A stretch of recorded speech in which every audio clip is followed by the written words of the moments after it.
Despite what everyone is saying about the iPhone Air, I still decided to upgrade to that phone over the iPhone 17 Pro Max. I can explain. So back in November, I had to upgrade, right? My iPhone 15 Pro Max was giving me a lot of issues. The battery was starting to die really quickly. It wasn't holding the charge. So, and I was paying too much for my phone bill, which was another video in itself. But it came time for me to upgrade. So ultimately, it came down to a couple phones. It's either the iPhone 17 Pro Max, iPhone Air, or actually the Galaxy Z Fold 7 was on my list of contenders as well. Now, normally I get the top tier iPhone, which means I always go for the latest and greatest, right? I just came from my iPhone 15 Pro Max. But this year I kind of decided to take a step back and see exactly how do I use my phone in the day-to-day life. Now, like I said earlier, before I upgraded, I really took an audit in terms of how I use my phone, right? And so let's walk down the list of things that I usually do with my phone, right? I make calls, right? Even though this day and age, people rather text than make calls, but I make calls. I take calls. I do run a business, capture the soul, you know what I mean? Holla at your boy. So we do take and make calls. We send texts. Do emails and stuff like that, you know what I mean? The occasional emails every now and then. I do consume some content. Speaking of which, since you are consuming some content, man, go ahead and subscribe to your boy, man. I'm trying to get monetized on YouTube, bro. Help your boy out. Go ahead and subscribe, man. It costs you nothing to like and subscribe to this video.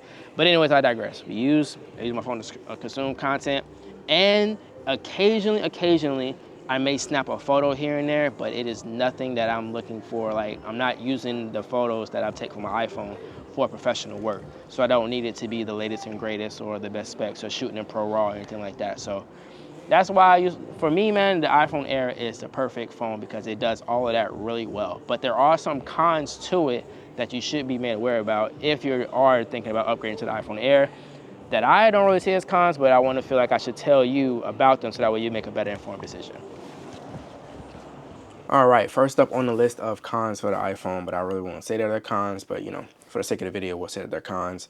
First one is battery life. Now, when this phone first came out, Apple did release a MagSafe battery pack alongside with this one, which kind of led people to believe that the battery life on this one wasn't going to be that good. Again, do your own research and examine how you use the phone. For me personally, battery life is not an issue just because I'm sitting at my desk. I have a charger here, so if I do need to charge my phone, it's right here, readily available. It's nothing too serious. Anytime I leave to go to a job or do anything like that, I'm in the car. It's plugged in using Apple CarPlay, so it's charging there as well. And then I do have my own battery pack as well that I keep in my everyday carry. Let me know if you want to see that video for my everyday carry. I'll show you what I keep in my bag with me as a tech enthusiast, tech creator.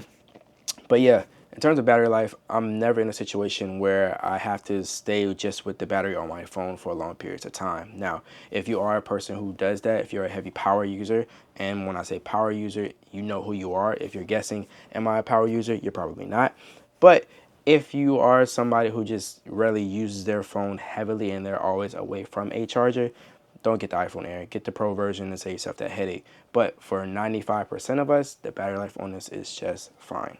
Now that brings me to con number 2, which is the speaker. So the iPhone Air only has one speaker. It's located at the very top of the phone.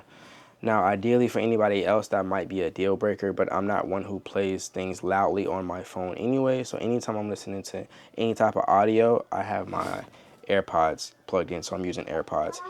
Yes, baby. A snack? Okay.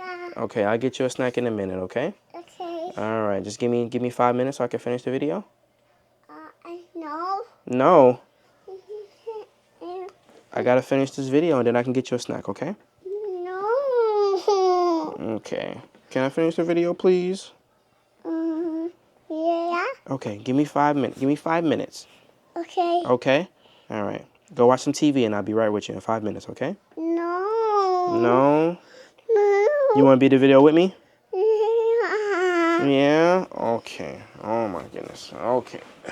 Dad life of trying to be a tech influencer. So, back to what I was saying. So, the iPhone has one speaker at the very top, and that's not a deal breaker for me just because when I'm listening to audio and doing anything like that, I don't use my phone to project the music through the speakers. I am strictly using either my AirPods or I have some headphones plugged in or I have it plugged into a speaker. I'm not using the speaker that's on the phone, so that's not a deal breaker for me. If you're somebody who plays music off of your phone, then maybe that's a deal breaker for you. But for me, honestly, that's not a deal breaker, man. Everybody nowadays uses headphones and anything like that for their phone, so that that's not a con, but just want to let you know of it so that way if you are picking this phone up, yes, it does have one speaker. How does that speaker sound? I'll probably play a clip overlaying right now of how it sounds, and that way you can judge for yourself exactly how this actually sounds. So with that being said, man, the very last thing, what I got here on my list.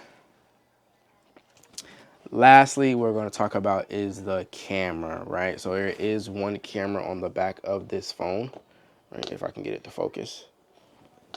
Man, yeah, if I can get it to focus.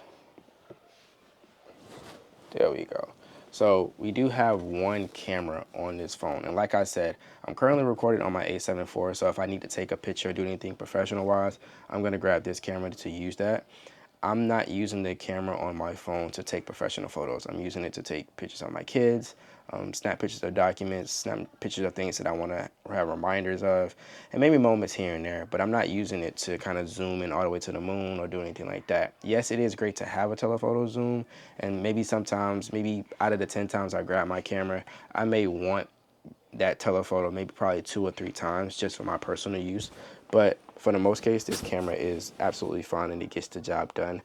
I'll throw some sample photos of photos that I've taken with this camera up on the screen as well, just so you can kind of be a judge and see for yourself. But again, examine how the tech in the phone that you want to use fits into your day-to-day life. And for me, the camera is just, it's fine. So overall, man, that is my review of using the iPhone Air for the past 3 months, man. It's been a great phone. I absolutely love it, man. And I would say that one of the things that I love from it is the design, man. Like, it's super, super thin. Like, look how thin that phone is. And this is with me having a D-brand Ghost case on it, man. It actually feels a lot better in the hand. But when you pay this much for a phone, you got to have a case on it. And so I'm trying to wrap this video up because, as you see, I got my daughter on me right now. She wants a snack. So I'm going to hurry up and get her a snack, man. If you made it this far in the video, go ahead and type Air in the comments for me section below.